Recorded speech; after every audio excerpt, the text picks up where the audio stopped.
L'Afrique est volée chaque seconde de plus de 7100 dollars. Pourquoi 7100 dollars? C'est le compteur de l'évasion fiscale de l'Afrique qui nous le dit.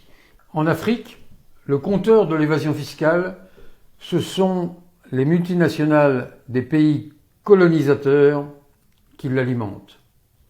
En Afrique, l'évasion fiscale, c'est 224 milliards de dollars chaque année. 224 milliards de dollars qui s'évaporent du continent africain et qui l'empêchent de satisfaire aux besoins élémentaires du plus grand nombre. L'évasion fiscale en Afrique est odieuse, aussi odieuse que la dette dénoncée par Thomas Sankara, qui l'a payée de sa vie.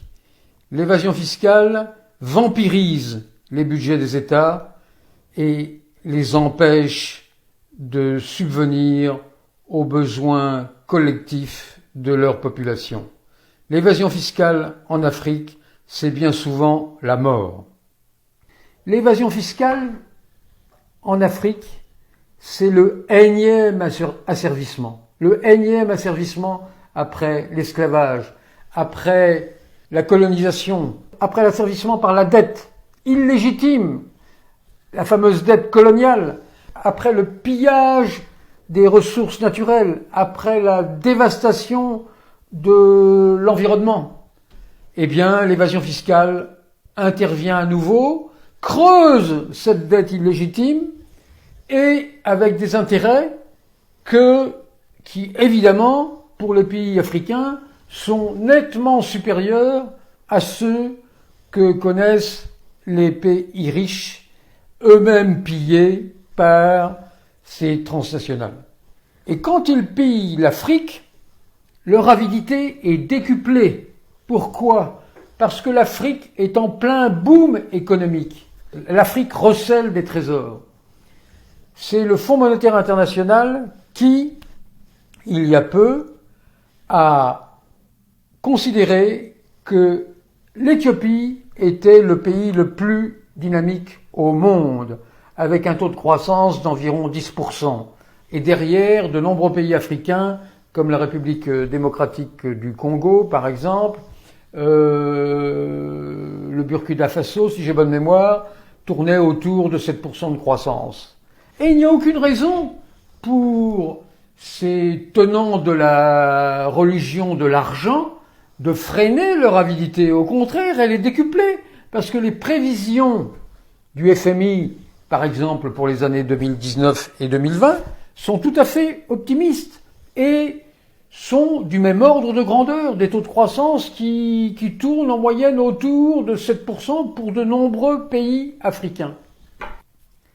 L'évasion fiscale en Afrique, c'est l'équivalent de 7100 € chaque seconde. L'évasion fiscale en Afrique, c'est 175 $ à peu près volés chaque année à chaque Africain. 175 $ volés chaque année à chaque Africain, c'est un montant absolument considérable.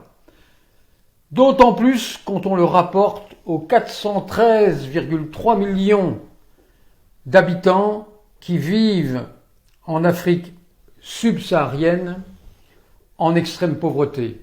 Vivre en extrême pauvreté, selon les normes des institutions internationales, c'est vivre avec moins de 1,90 $ par jour, soit un peu moins de 700 € par an.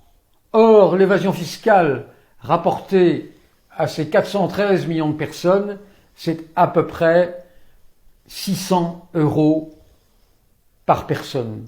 On voit donc que l'évasion fiscale en Afrique équivaut à la totalité des revenus de ces 413 millions de personnes.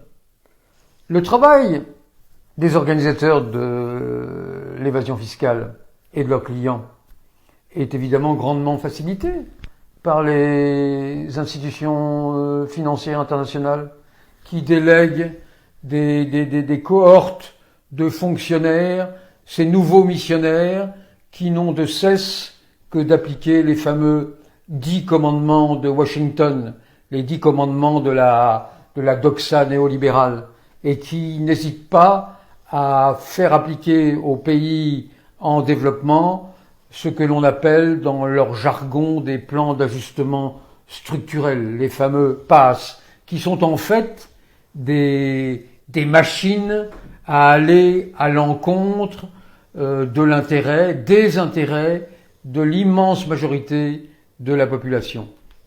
L'évasion fiscale est intolérable et aussi illégitime que la dette qu'avaient combattu certains, et notamment Thomas Sankara, qui est mort. Il faut regarder en permanence ce compteur de l'évasion fiscale qui rappelle que l'Afrique est volée de 7100 € à chaque seconde.